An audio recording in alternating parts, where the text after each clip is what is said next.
respeito é BRA. Leve o espírito olímpico para a sua vida. Bradesco, tudo de BRA para você. No CNA é assim. Melhor material didático, melhor relação custo-benefício, melhor jeito de aprender inglês e espanhol. O CNA tem unidades pertinho de você, no Jaguaré, em São Paulo, no Campesina, em Osasco e também em Itapevi. Corra para o CNA!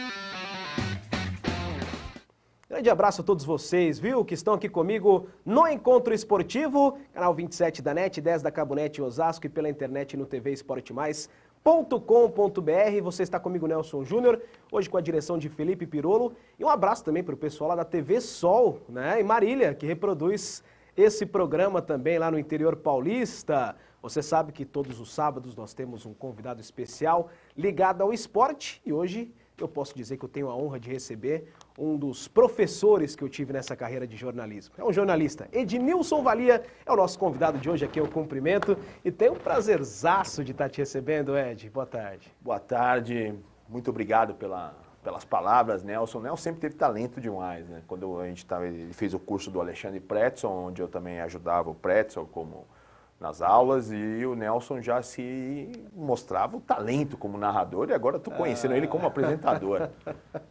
Que você é meu amigo, por isso que você está me elogiando. Muito orgulhoso da sua postura aqui na TV. Muito obrigado. E a gente está sempre aqui, né, falando do Ednilson, do Ed, que a gente chama com tanto carinho, e realmente foi um dos exemplos, assim, né, de querer que você contasse aqui para o pessoal de casa. Hoje é legal, a gente já trouxe aqui treinadores, jogadores, né? Sempre alguém ligado ao esporte.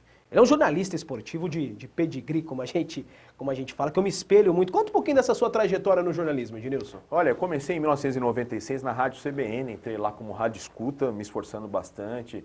Eu lembro que teve um dia que teve um carnaval, que a gente estava trabalhando no plantão e faltava 10 minutos para eu ir embora. De repente, morreu o ex-ministro da Economia, Mário Henrique Simonsen, o Vicente Mateus. Eu lembro que a gente passou a noite inteira trabalhando e aquela adrenalina. E foi muito importante na minha formação, né? Uhum. Mas desde que eu me conheço, 8, 9 anos, eu já queria ser jornalista, né? Primeiro eu queria ser jogador de futebol. Mas não tinha talento para tal, né? Eu sempre fui fanático por futebol e por isso eu virei jornalista e decorava tudo que era time, história do futebol. E a gente começou a estudar vôlei, basquete, tudo. E acabou indo. Aí comecei na CBN, da CBN eu fui para um site argentino, chamava El Sitio. Certo. Eu fiquei lá trabalhando uns 2, 3 anos. O El Sitio foi comprado pelo Terra, né? Legal, não sabia. Se transformou no Terra. E lá a gente implementou pela primeira vez, ao lado de Carlos Curro, essa transmissão, que hoje as pessoas falam de transmissão ao vivo, pela primeira vez foi transmitido lá conosco, comigo e com o Carlos Curro. A gente transmitia tênis, o Guga estava Olha só. Numa força lá gigante. Pegou essa época boa. Pegou essa época boa e tinha uma grande audiência. Saindo de lá, eu trabalhei também na Umbro. A Umbro tomava conta de alguns clubes aqui no Brasil. Eu lembro que era do São Paulo, do Santos, do Flamengo e do Atlético Paranaense. A gente cuidava, eu tomava conta do clube do São Paulo. Eu ficava lá no São Paulo Futebol Clube. Também tomava conta de um site da Umbro de futebol daqui. A partir dali já comecei outra trajetória, né? Trabalhando cobrindo as Olimpíadas de 2000. Depois acabei caindo já no terceiro tempo, por onde eu fiquei por alguns anos, até chegar na Jovem Pan. Ficou quantos anos, mais ou menos, no portal Terceiro Tempo? Eu fiquei 7 anos, quase 8 anos. Quase 8 anos. E fui pro portal Jovem Pan. Lá minha vida realmente mudou, eu já tinha um cargo de mais responsabilidade. Nisso também apareceu as aulas do professor Pretzel, ele me convidou para ajudar no curso. E a gente montou grandes aulas aqui, grandes cursos de jornalismo esportivo. Jornalismo esportivo na prática, foi onde conhecemos o Nelson Júnior. E eu falei, esse rapaz vai longe, porque ele narrava campeonato inglês, mas não era Manchester United City, não. Narrava Wigan e Sunderland, e que é difícil, né? É verdade. E narrava muito bem. Até que ele não estava ainda na TV Esporte Mais. Até que surgiu a chance e ele veio para cá, né? No meio do curso. E você, já que a gente entrou nesse assunto, você tem a certeza que mudou muito a minha vida, o curso, porque eu acumulava algumas funções, eu trabalhava em rádio, como eu comecei há 15 anos. Bastante gente que assiste o Encontro sabe que a gente sempre conta um pouquinho das histórias. Comecei com 15 anos na Rádio Dirceu AM, de Marília, mas não dava para viver só disso, né, Ed? Eu até conversava, confidenciava bastante coisa para o Ednilson. E a gente era vendedor de imóveis também, viajava vendendo. Bastante. Após o curso eu falei, vou ter que viver disso, cara. Talento. É muito prazeroso. E a gente viu, né, com esses exemplos, que era possível, né, de que não estava numa realidade muito distante. Hoje, sobre jornalismo, eu pego as palavras de alguns outros, mas eu aprendi muito na prática que vale mais quem tem vontade do que quem sabe fazer. É verdade. Então o Nelson sempre quem faz, você olha para a cara do Nelson aqui, você vê que o Nelson está um pouco cansado, né? Porque o Nelson trabalha 20 horas por dia, ele é um rapaz muito dedicado. E O no tempo curso, passa, a lata vai ficando estragada também, viu, Valéria? no curso era assim também, o curso começava quase 7 horas da manhã, começava bem cedo, né? Um pouquinho antes das 8, o Nelson chegava lá às 7. Às vezes ele vinha de Marília para o curso, para São Paulo. Aí depois o curso acabava às 6 da tarde, ele ficava lá até umas 7 para conversar, ainda com os professores. Sugar o máximo que podia, né? Trabalhava bem e foi incrível, né? Porque eu não esperava, na hora que falou assim, Nelson, vamos fazer um jogo, porque às vezes a gente tinha 3 jogos por dia. É verdade. Então o Nelson pegou o segundo jogo, que era das 4, eu lembro, acho que era o Wigan, não sei se era o Wigan e Sunderland, estou dando um exemplo. Uhum. E ele começou a narrar, e o Pretzel falou para mim, esse menino é impressionante. Eu falei, pô... Porque ele já chegou falando, eu quero ser narrador. E foi para narrar. É verdade. E narrou todos os jogos com maestria, tipo, não tinha nenhum título, porque era jogo para TV, a gente gravava o áudio para TV e para rádio, né? E ele gravava para rádio assistindo pela TV. E narrou com grande capacidade. Eu fiquei muito impressionado na época, porque ele era... Você não era narrador na Rádio Dirceu, chegou a ser antes. Era comentarista nessa época. Era o comentarista, ele veio para narrar aqui. Então era uma das primeiras experiências, mas eu aposto que ele ficava em casa, já treinando, tudo, né? Todos têm essa história, né? né? Eu vejo muito narrador falando que começou com um jogo de botão, né? Luciano do Vale, né? Eu tenho Era uma isso. história diferente, sabia? Eu comecei narrando brincando com mini craques. Lembra dos mini craques da Copa de 98? Lembro. E era a minha diversão, no tapetão lá, distribuir os mini craques. E é engraçado, né? Por isso que é locutor, né? Silvério que fala que é locutor, né? E quando você chega você já sabe mais ou menos o que fazer, né? Você só quer oportunidade. E ter oportunidade no jornalismo é muito difícil. E tivemos palestras fenomenais, né? Tivemos grandes profissionais do jornalismo. Milton Neves esteve, Cláudio Zaidan esteve. Hoje o Cláudio Zaidan teve, eu lembro uma vez que foi o Mário Gobi também. O Mário Gobi João Paulo. João Paulo Diniz, os dois fizeram até as pazes no curso, né? João Paulo de Jesus Lopes. João Paulo Diniz é a outro. educação também, que é impressionante, né? Foi, eu lembro das perguntas e teve vários. Eu não sei se você estava uma vez no curso, também foi o Tirone, acho que você não estava nesse curso. Mas o Palmeiras estava para cair, o Tirone foi lá, respondeu todas as perguntas, as pessoas ficaram... E as perguntas no curso viraram manchetes no dia seguinte. Viraram. Né? Porque era um momento que precisava realmente. Precisavam, e isso acontecia muito. E depois disso eu fui para a Jovem Pan. Na Jovem Pan realmente eu aprendi que era o jornalismo ali, né? O jornalismo ali foi fantástico, porque é muita adrenalina, é fato em cima de fato, é cobrança, é tudo. Eu assumi a gerência do online, de jornalismo online, com a Silvia Machado de Carvalho, que é uma pessoa fantástica, Silvia Carvalho, que é mais conhecida, né, com o Tutinha lá. Lá eles me deram toda a estrutura para trabalhar e a gente desenvolveu um bom trabalho, aumentando a audiência do site do FM em mais de 100%, o site do FM em 35%, consolidando a TV Jovem Pan na internet, né, trabalhando com pessoas de grande esforço, como o Celso Rorato, o grande editor, Rodrigo Ramon, o Thiago, o Leonardo, o Rodrigo Câmara e também com o Silvio Luiz Cowboy, que é o chargista também, trabalhava lá. Depois eu consegui levar ainda o Chico Santo, que está fazendo a Copa junto com vocês. É verdade. Ele é muito esforçado também, está dando super certo lá. Então eu fico muito feliz com de ter passado, né? Porque toda a definição muda, né? É um complexo, mas um veículo de comunicação muito forte, é um canhão realmente, a Jovem Pan. Né? Um dos microfones mais importantes. Trabalhar ao lado do Vanderlei Nogueira, trabalhar ao lado do Patrick Santos, trabalhar com grandes feras do jornalismo, com o José Carlos Pereira também, um grande homem também. Ô Ednilson, sabe o que eu queria perguntar para você, desde a época que você começou até os dias de hoje, qual que você aponta assim, a evolução do jornalismo, as principais diferenças? Assim? Olha, eu acho que a internet mudou tudo. É. A internet mudou tudo e tudo que a gente conhece sobre jornalismo, não sobre jornalismo, mas sobre jornalista, morre ali. O jornalista hoje vai mudar de muitas formas. A TV Esporte, mais, né? Sim. Ela já é uma noção do que vai vir pela frente. Ela é a primeira, talvez ela foi a primeira que já sempre começou pela internet, com TV a cabo, ela já tem esse acesso para todos os lados. O jornalista novo, ele tem que saber. Ele tem que saber apurar com necessidade pela internet, mas saber também verificar essa informação. Porque não é tudo que aparece na internet que é verdade e não é tudo que aparece. E não tem essa, viu, Nelson, que vai acabar o rádio, que vai acabar o jornal, que vai acabar as revistas, e vai acabar a TV e vai tudo para a internet. Isso eu acho para mim ainda é uma grande ilusão. E que o jornalismo é para a rede social. Isso também parece meio pessoas que ficam idolatrando muito as redes sociais e forçam, né, fazer esse trabalho pro Google, pro Facebook. Não, o jornalismo nunca vai ser isso, nunca vai ser rede social. A rede social está passando por isso agora e daqui a 10 anos pode mudar.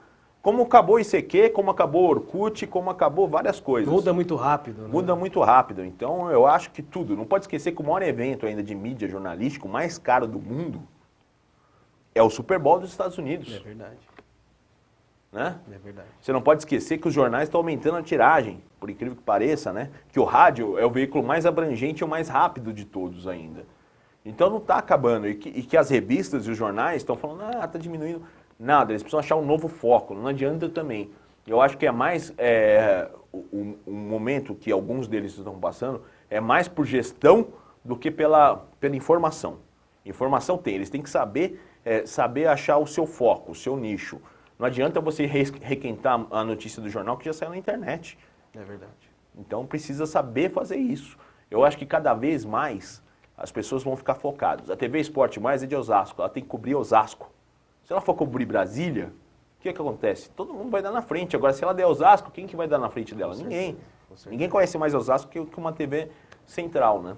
Com certeza. E os profissionais, Valia? Aquilo que estão também chegando no mercado, a formação nas universidades também. Qual é a sua opinião? Nelson, eu sou muito contra. Eu fiz jornalismo, sou formado em jornalismo. Eu fiz também. Eu sou contra como hoje é feita a formação do jornalista. Depois de muito exigência do diploma, tudo, eu acho que o jornalista ele se forma com poucas vagas no mercado e ele se torna o quê? Um palpiteiro de tudo. Só porque o cara se forma em jornalista, isso não quer dizer que ele tenha conhecimento para falar de futebol, economia, política, beisebol. O cara se forma em jornalista, ele sai da faculdade, e muitos que já estão na profissão, eles acham que podem palpitar sobre tudo. Isso é uma grande mentira. O jornalista, ele se formou um comunicador. Isso não quer dizer. Então, o que eu sou a favor hoje do jornalismo? Eu sou a favor que o jornalista se forme em geografia, história, economia, medicina, todos os cursos que estão aparados, e depois mudasse a lei para mais 2 anos, ele faz jornalismo, mais um ano e meio. Mais do que isso, ele vai se especializar em jornalismo, como se fosse uma pós-graduação. Primeiro se especifica em algum dos assuntos. Em alguns dos assuntos. Ele precisa ter conhecimento sobre isso. Entendi. A partir daí, ele vai começar a focar na especialidade. Foco naquilo que ele... Na comunicação. estudou. Não, você pode se formar em geografia e querer trabalhar em futebol. Mas o que eu estou falando, você vai ter um conhecimento prático para falar sobre o assunto. É verdade. Não adianta o cara se formar só em comunicação e não é especialista em nada, e não fala em nada. E temos, por incrível que pareça, apesar da internet oferecer muita coisa, as vagas do jornalismo são muito raras hoje em dia. Muitas pessoas estão se formando. São colocadas no mercado 4, 5 mil pessoas e a gente não tem 500 vagas oferecidas por ano no país. É verdade mesmo. E como jornalista, né, respeitado que você é, Ednilson Valia, o que você poderia passar para esses jornalistas que estão sendo formados? Alguns conselhos para entrar também nesse campo. Olha, você que está se formando em jornalismo, eu agradeço muitas palavras do Nelson. Eu posso citar o exemplo do Nelson, que eu já conheço há algum tempo. Você tem que ter mais vontade. É mais importante você ter vontade do que querer fazer. Eu trabalhei com muitos jovens, trabalhei com muitos veteranos, eu trabalhei com muita gente. Todos os caras que se dão bem, todos os jornalistas que se dão bem, eles se dedicam. Eles se dedicam muito. E na cultura do jornalista é uma coisa que algumas pessoas colocam, que é uma cultura escravocrata. Então, jornalista não tem final de semana, jornalista não tem hora extra, é como se ele fosse refém do assunto. Não é verdade. O jornalista, tem um livro que é do Cláudio Abramo que fala A Ética do Marceneiro. É a mesma coisa. O jornalista, você não é mais importante que o porteiro, você não é mais importante que o cozinheiro, você não é mais importante que o médico, você não é mais importante que o advogado. Cada um tem sua função na sociedade. Você é mais um integrante da sociedade para tudo funcionar com a sua função. Então, você é jornalista. Você, como jornalista, tem a responsabilidade da caneta, da palavra, da escrita, de tudo que você vai falar. Então, você tem que ter a responsabilidade que você apura. Então, é muito importante você ter vontade de fazer as coisas. Vamos supor, você vai pegar uma palavra da Dilma. Falaram que a Dilma renunciou. Exemplo, viu, gente? Eu não estou falando. Verdade? Disso, Tá, saiu agora? então, Vou correr lá isso. pra ver. O que acontece? O cara vai lá e publica. O Nelson falou, foi uma grande questão que o Nelson fez aqui. É verdade? Foi agora, o cara vai lá e publica. Ele não apurou. Ele não ligou para a assessoria de imprensa do governo federal. Ele não teve fontes. Ele fez o diz que me diz. Isso vai perpetuando e vai vazando na internet. Você tem que ter responsabilidade. Porque o que você escreve, você está influenciando muitas pessoas. Não interessa se são 5 milhões de pessoas ou uma só. Você está influenciando no dever, no seu dever. Então você tem que ter responsabilidade naquilo que você escreve, fala e diz em qualquer lugar. Você é um jornalista, a sua responsabilidade social é muito forte. Então o que eu digo para você? Se você tiver vontade, saiba que os salários não são altos. Saiba que poucas pessoas... É injusto como é em todas as profissões. Não é mais fácil, não é mais difícil que qualquer outra profissão. É muito difícil, não é mais fácil, é tudo igual. Você não é especial, não é porque você chega na festa, olha, eu sou jornalista, gente, me dá um abraço aqui porque eu mando nisso. É mentira, você não tem mais nada disso. Você tem uma responsabilidade como qualquer integrante, mas você tem uma responsabilidade que eu digo com você e com aqueles que você tem o dever de informar, de se responsabilizar.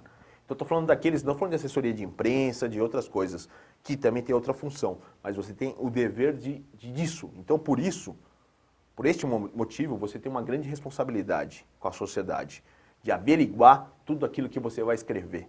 E se você não tiver fonte confirmando naquilo, não escreva. Não escreva, não escreva uma mentira, não escreva.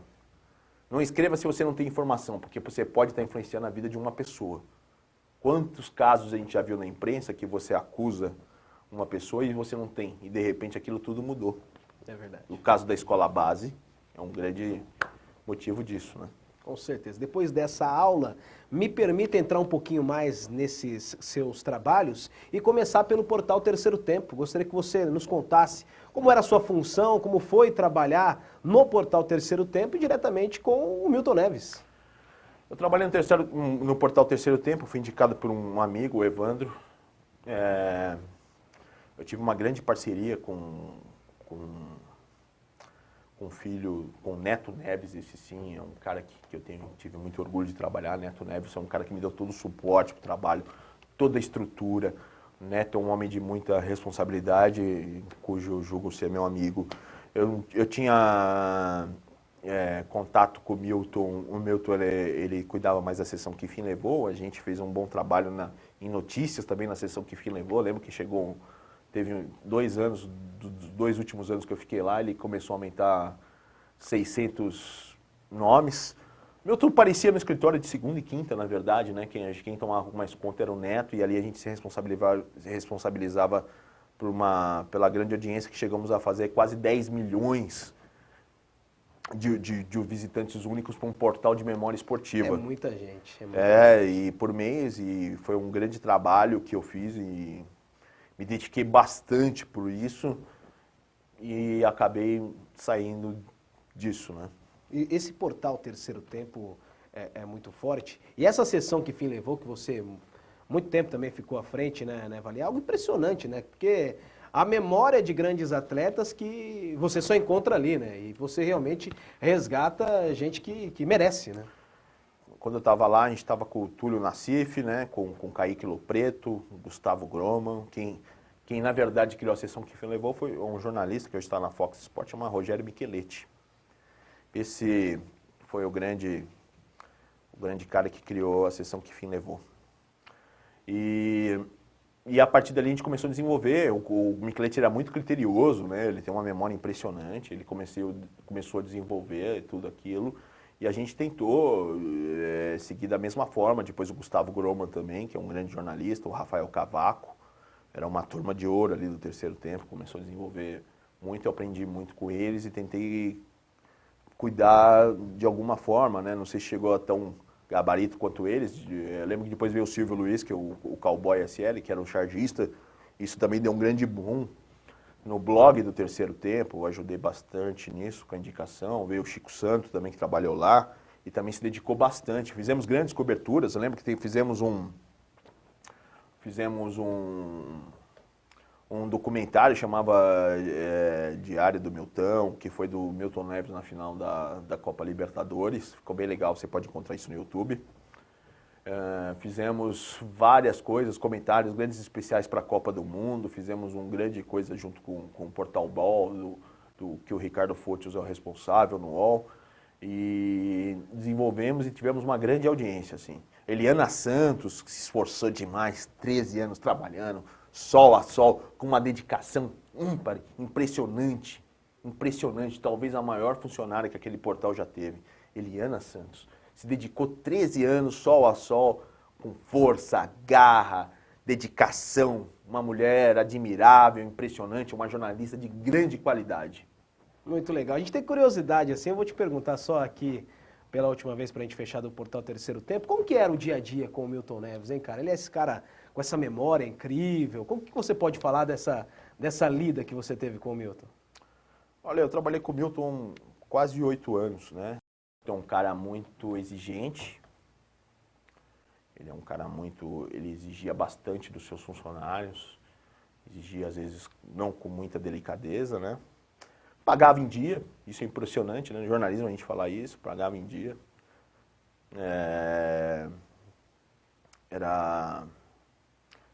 Eu lembro de muitas vezes ele era muito duro com as pessoas, né?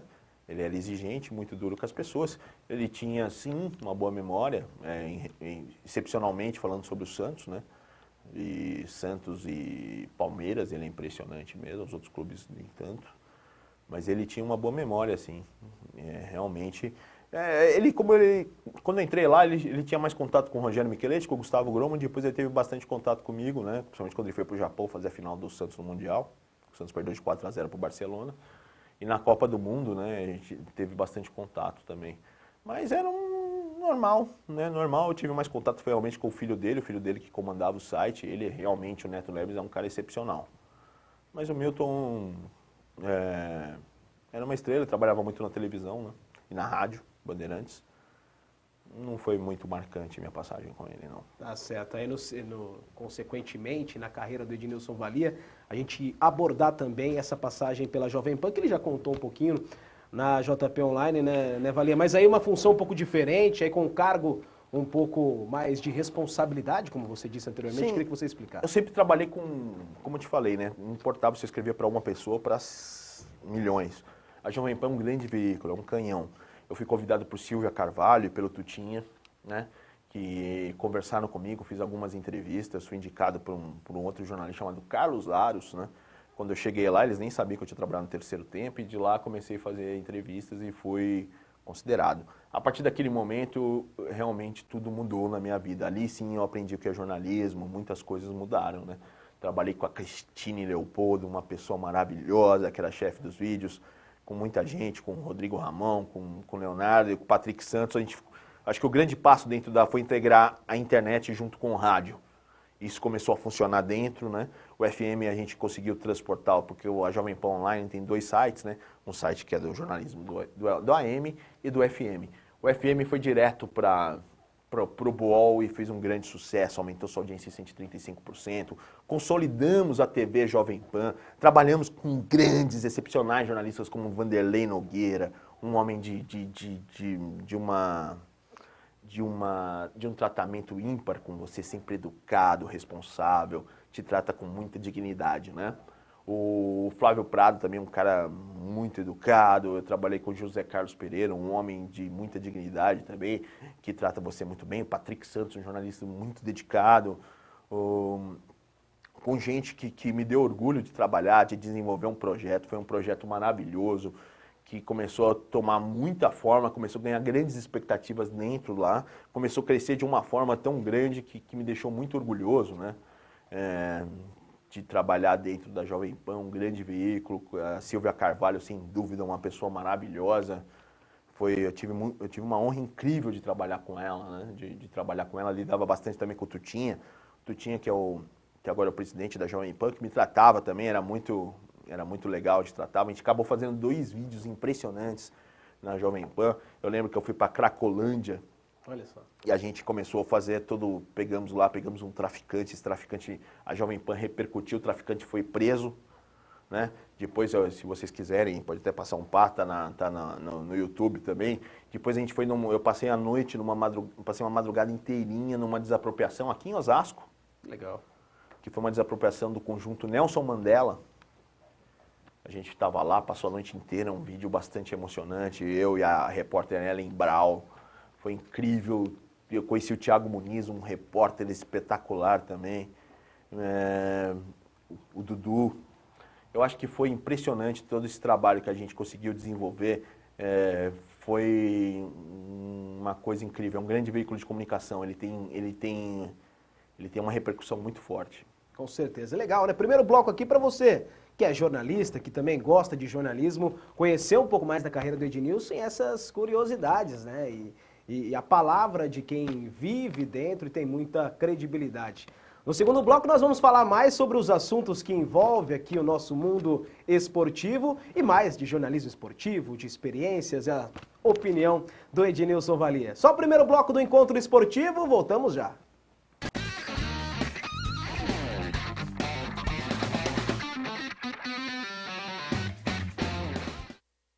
O boliche Pista 12 é o lugar onde pessoas de todas as idades podem se divertir juntas. Além das modernas pistas de boliche, você também encontra games eletrônicos, espaço reservado, lanchonete, bar e snooker. Tudo isso em um ambiente moderno e climatizado, com total segurança e toda a comodidade de um shopping. Venha com todos os amigos e a família. Aqui no Pista 12, nós damos bola para a sua diversão. Se é coisa boa e é daqui da região, com certeza ele estará lá. Ronaldo Espedalete com Mais Cidade, mostrando o que a nossa região tem de melhor. Todos os sábados, 14h, na TV Esporte Mais. A guerra contra a dengue não pode parar. Você já sabe, evite água empoçada. Não deixe água parada em vasos, pneus, garrafas vazias. É aí que o mosquito põe os ovos para chocar. Mas sem água parada, não tem ovo. E sem ovo, não tem mosquito. Abra as portas para nossos agentes sanitários. Juntos podemos vencer esta guerra e garantir a saúde da cidade inteira. Disque 156 para reclamar, elogiar, denunciar, sugerir e perguntar. Prefeitura 24 horas, pensando em você o tempo todo.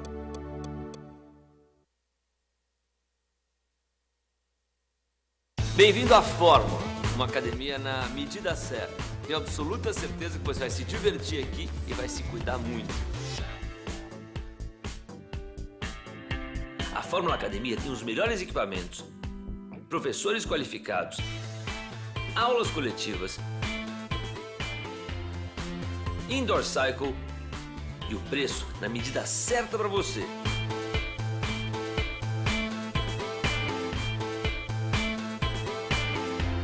Fórmula, na medida certa.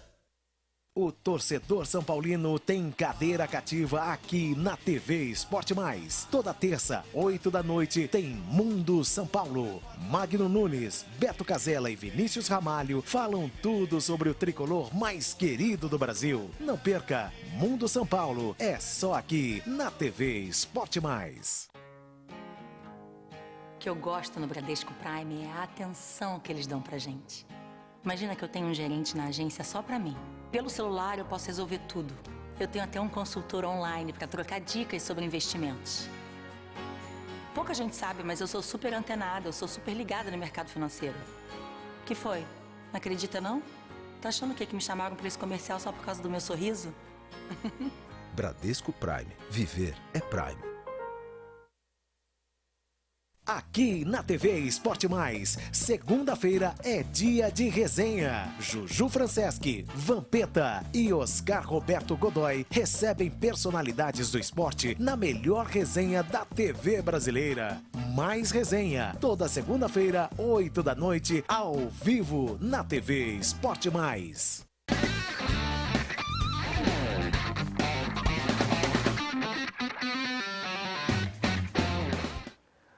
Toda vez no segundo bloco aqui eu coloco o WhatsApp da TV Esporte Mais para você falar o que está achando da entrevista, né? Também fazer a sua indicação, quem você quer que a gente traga aqui e participar, mandar sua pergunta também para a TV Esporte Mais. O pessoal pergunta, mas eu não tenho WhatsApp aí, Nelson, no Encontro Esportivo, só nos programas ao vivo? Tem sim, manda aí, participa com a gente que é um prazer ter vocês aqui no Encontro Esportivo, hoje com Ednilson Valia, que é jornalista, meu amigo, e que nós vamos começar aqui, Valia, discutindo os principais assuntos. Para você que está em casa aí, nós estamos aqui gravando na quinta-feira e a seleção brasileira joga exatamente hoje, para nós que estamos aqui gravando, mas eu queria saber a sua opinião sobre a seleção brasileira e sobre Dunga agora à frente dessa seleção.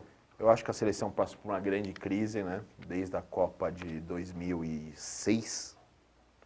A gente parou no tempo, a CBF é muito mal administrada, ela só pensa na seleção e ganhar milhões. Infelizmente, isso acarretou no futebol brasileiro, porque os clubes não podem mais viajar, os clubes não são fortes, e isso já veio no surgimento de jogadores. Essa última geração ela é mascarada que eu digo, não tem tantos craques, temos o Neymar. Isso mascarou a qualidade do futebol brasileiro. Por quê? Porque o Neymar é um jogador fantástico, mas os outros não têm a mesma qualidade.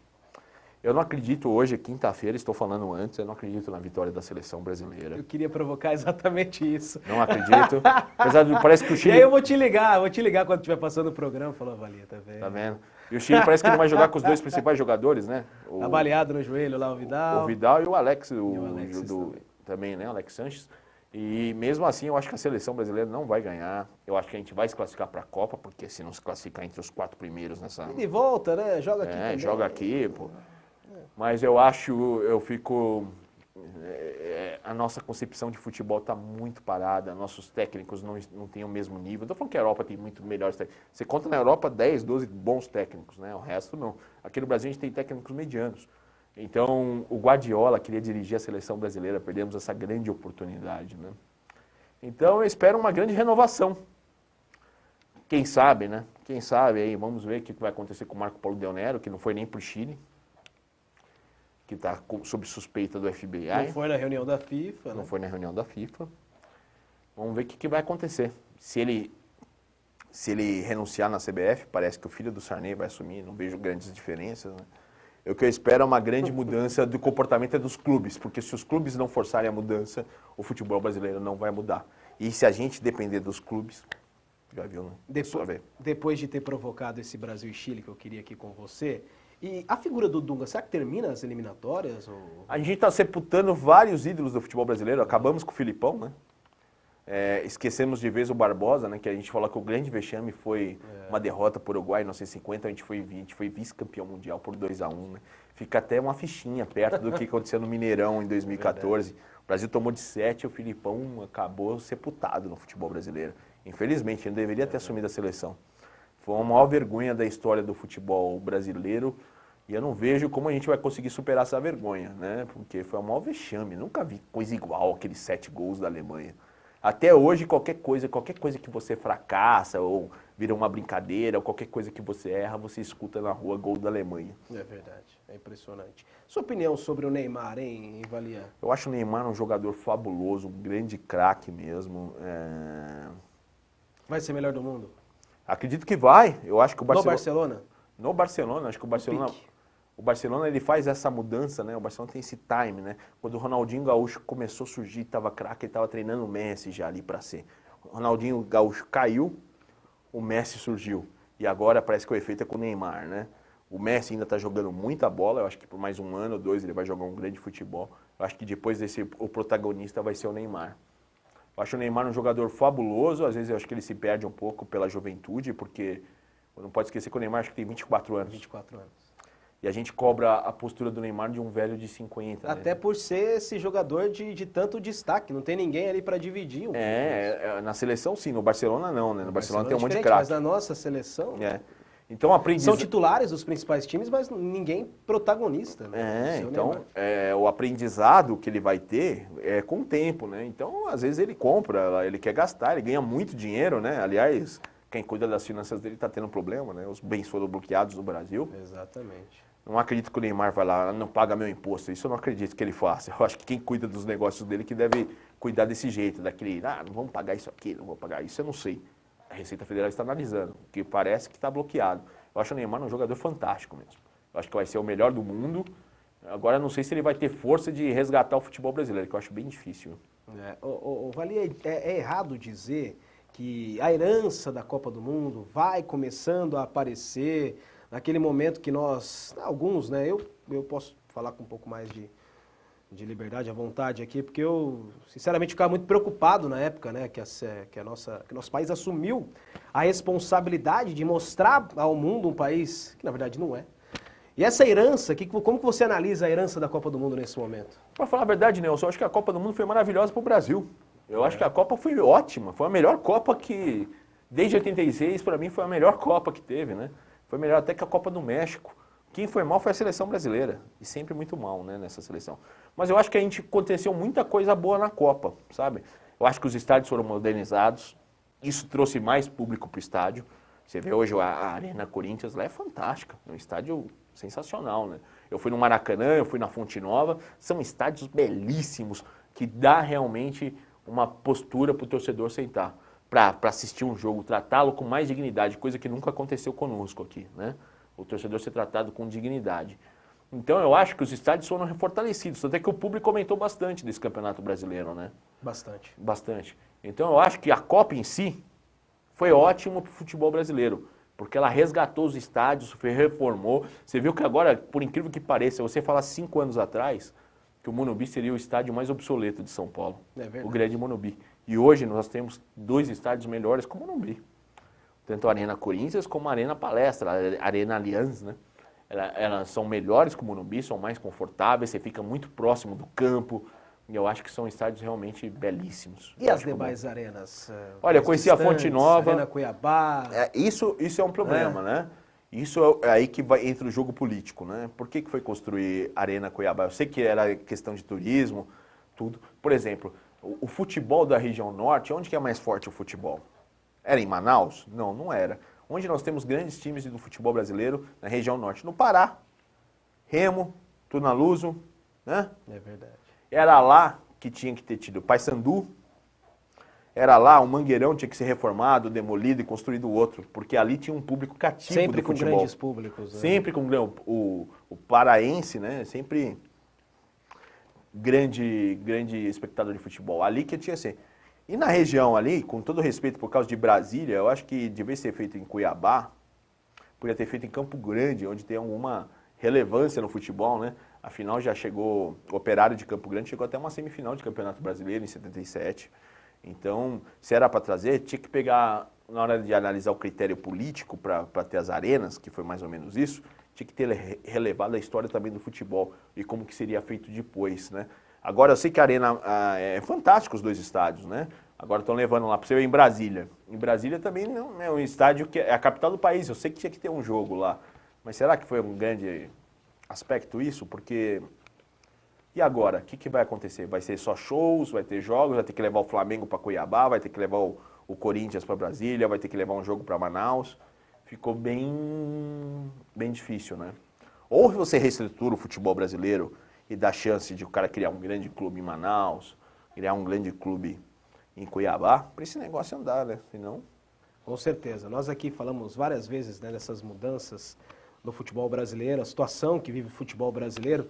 Queria saber a sua opinião também sobre os clubes endividados, né, Vali? Isso é impressionante. Agora tem o parcelamento, né, a criação de clubes femininos também, como Condição.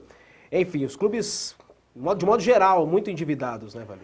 Eu falo para você, Nelson, por que um clube tem mais chances de parcelar suas dívidas e não ser reconhecida a sua falência que uma empresa? Qual que é a diferença de um clube? Ah, é a tradição. Meu amigo, qual que é a responsabilidade de um presidente de clube?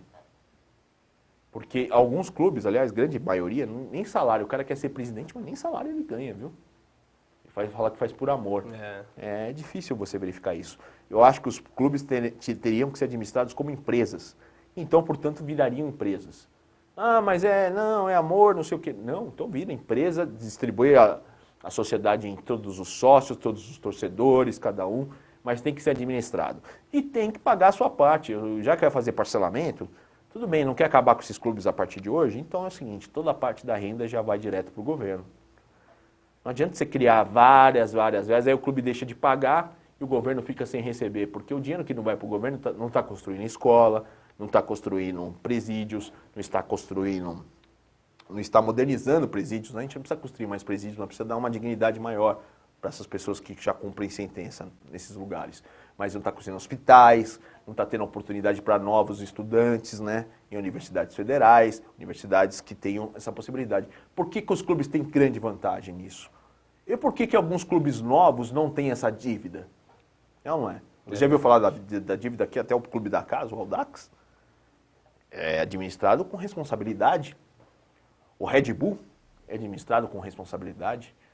Esses clubes daqui... E vão tomando espaço... Vão tomando espaço. Em uma década... Clubes tradicionalíssimos. Né? Em uma década vão ser...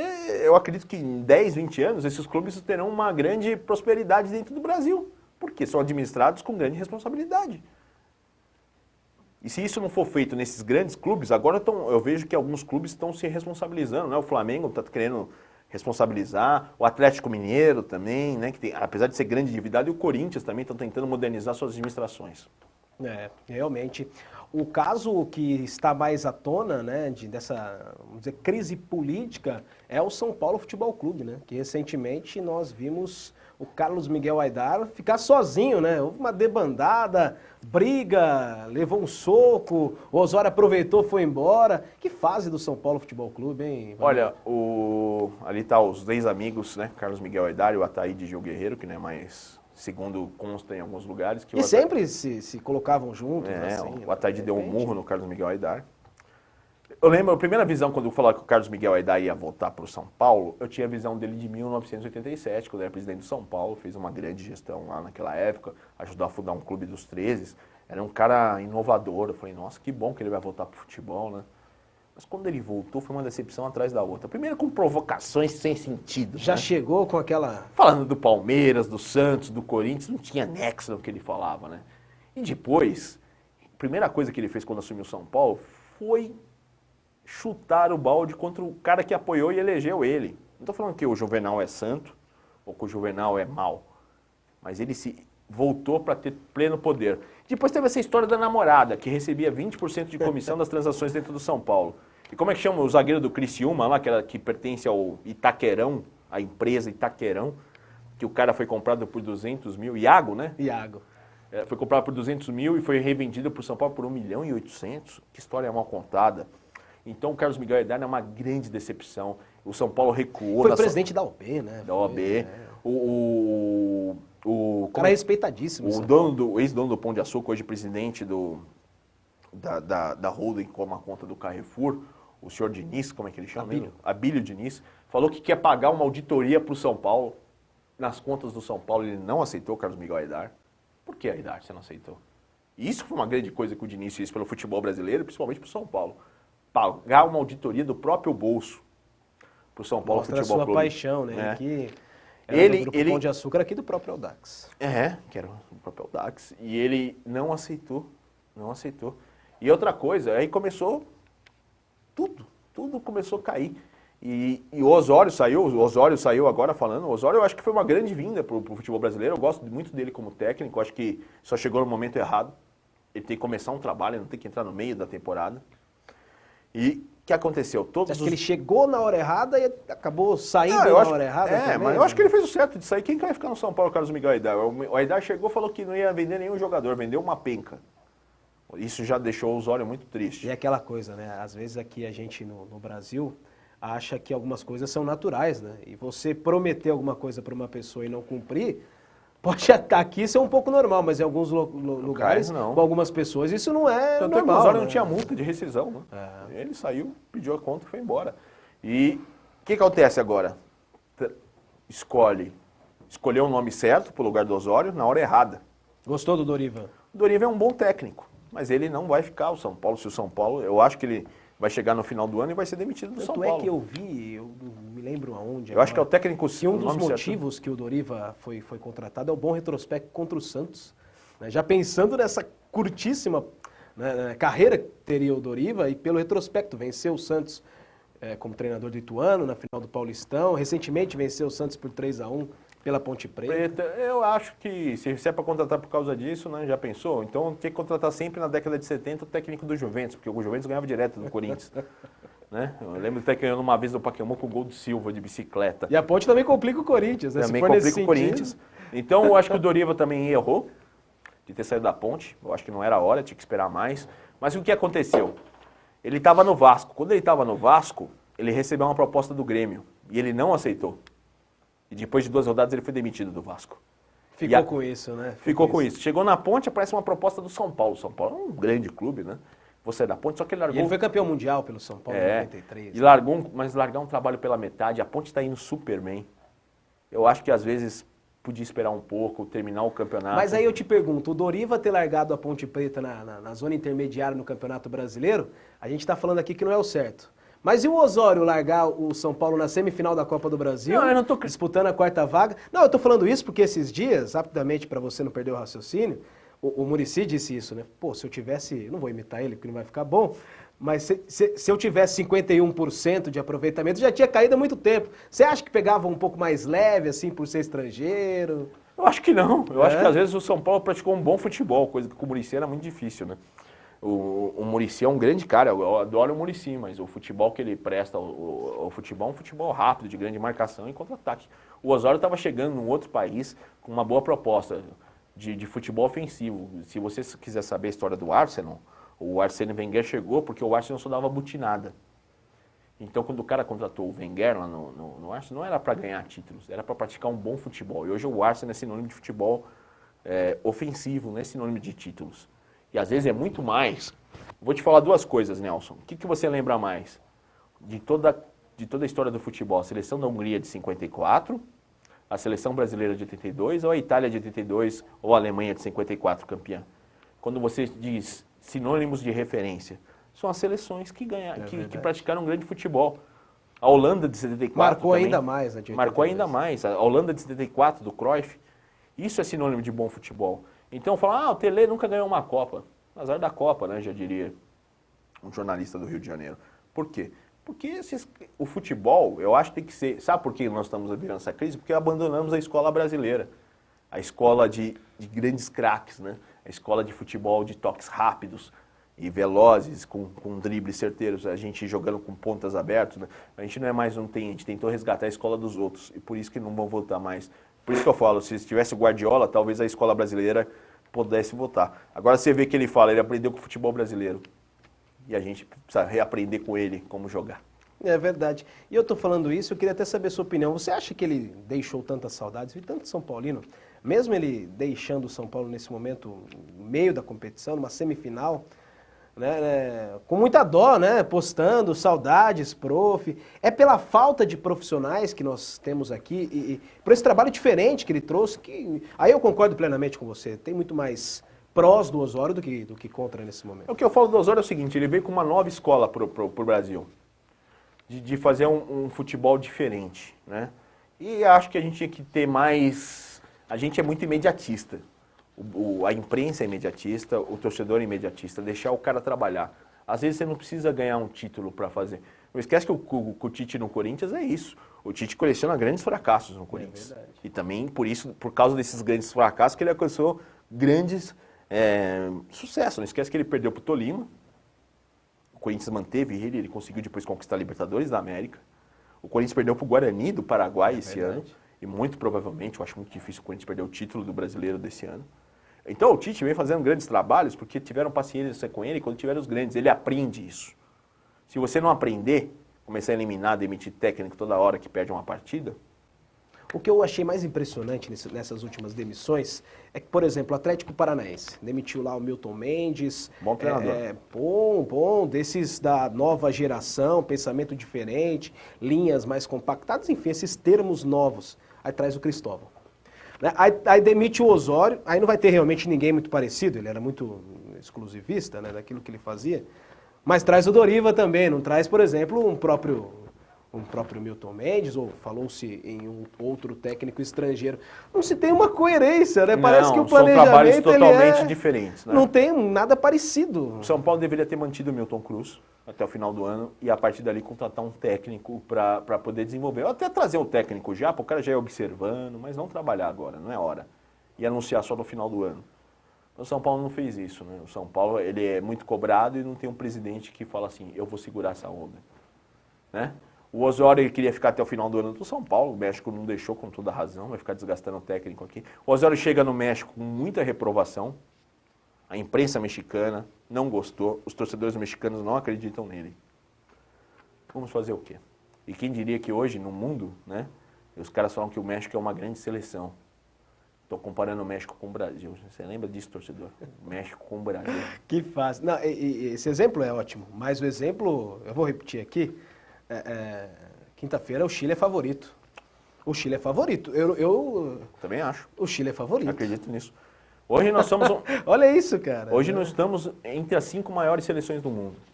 Eu não lembro disso na minha vida. Eu tenho 40 anos, eu não lembro do Brasil não ser entre as 5 melhores seleções do mundo. E você pode citar hoje de core salteado 5 seleções que são melhores que a seleção brasileira. É verdade. É gostoso, eu teria 1000 assuntos para falar aqui, porque o homem sabe de todos os assuntos. Ah, quem me dera. Mas futebol é gostoso falar, né? A gente trouxe aqui os principais temas do momento para discutir com o Ednilson Valia. Ô, Valia, falando em futebol, assim, você revela seu clube de coração? Revela, não tem nenhum problema. Por favor. Jornalismo, futebol clube. Eu sou corintiano, não tem problema nenhum. Ah, revelou. E a favor? Acho que não tem porquê. Não, só a favor. O Mauro Betti é um exemplo disso, eu acho. E foi recente, né? Eu trabalhei com o Mauro na Jovem Pan, tive a honra de poder indicá-lo para a Jovem Pan.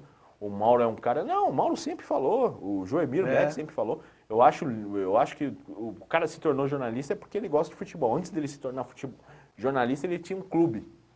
E o Mauro é o mais bendito dos jornalistas, é o mais querido de todos os jornalistas esportivos que eu conheço. Eu tive o prazer ainda de conhecê-lo, mesmo com essa parceria muito legal, que o Ednilson Valia está aqui ao meu lado, que nos deu essa oportunidade, abriu as portas na Rádio Jovem Pan para nós. Eu já agradeço aqui. Ah, muito obrigado, mas eu acho que é o talento de vocês, junto com a possibilidade da Jovem Pan, foi uma grande oportunidade. E é bom esse campeonato, é gostoso, um clima bom.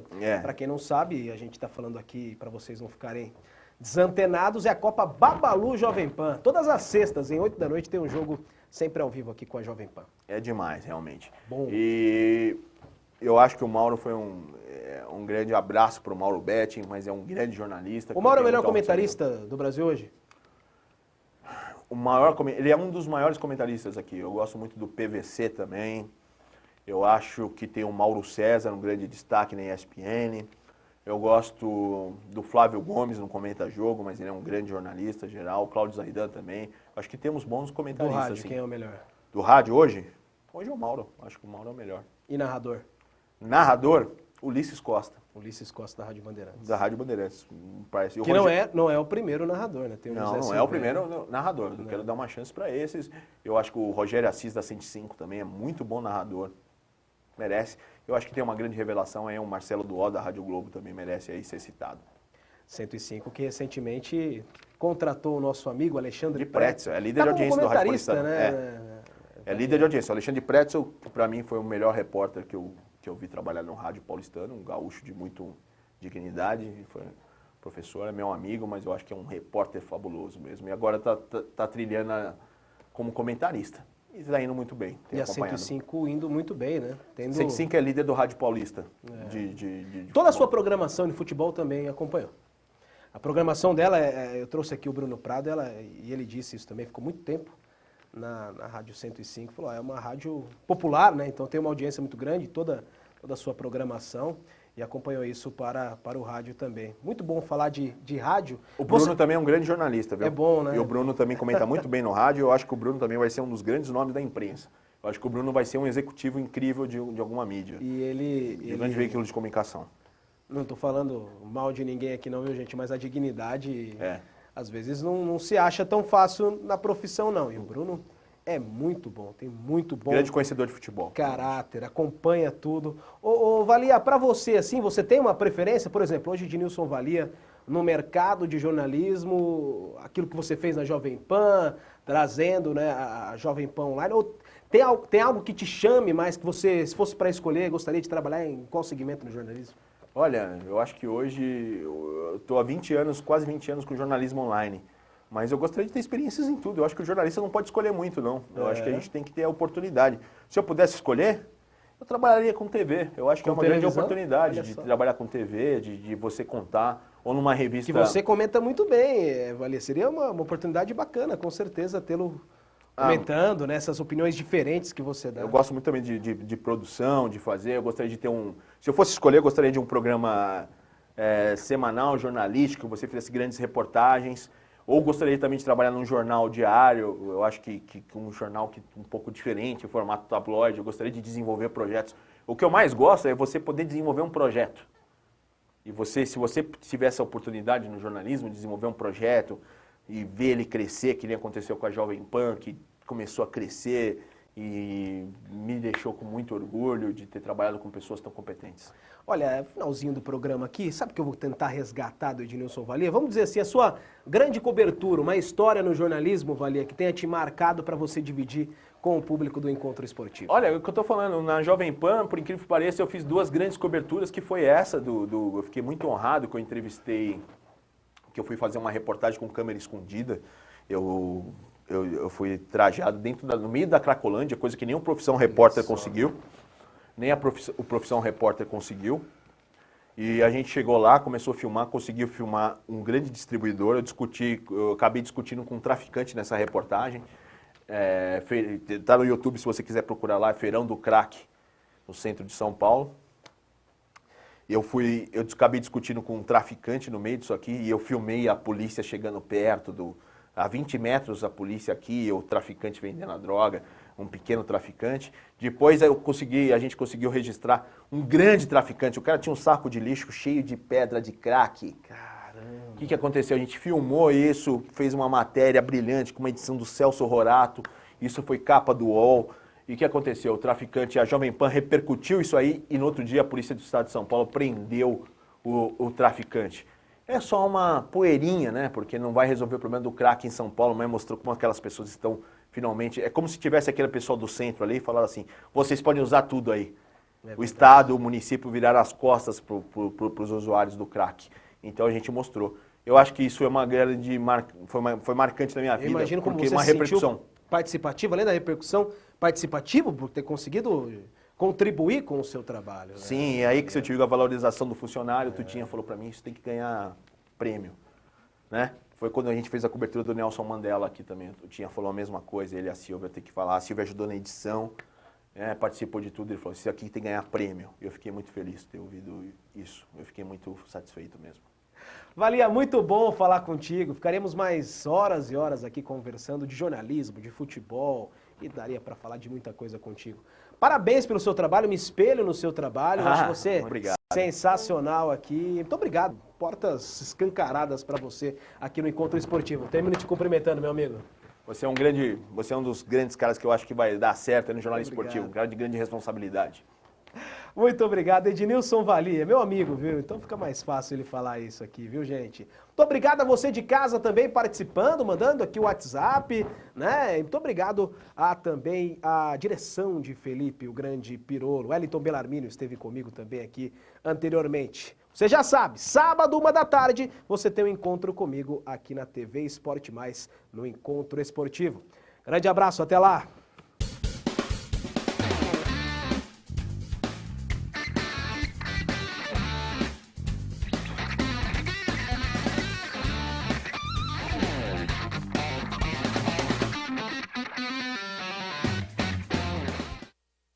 O Unip é excelência. Dados oficiais do ENADMEC confirmam Universidade Paulista Unip é primeira colocada entre as universidades particulares em todo o Brasil. Ranking universitário também confirma. A Unip é pela terceira vez consecutiva top no mercado de trabalho. 100% dos cursos de bacharelados, licenciaturas, mestrados e doutorados com conceitos positivos. Instalações especialmente projetadas. Completa plataforma tecnológica. Cursos presenciais e à distância. Matricule-se. Financiamento estudantil.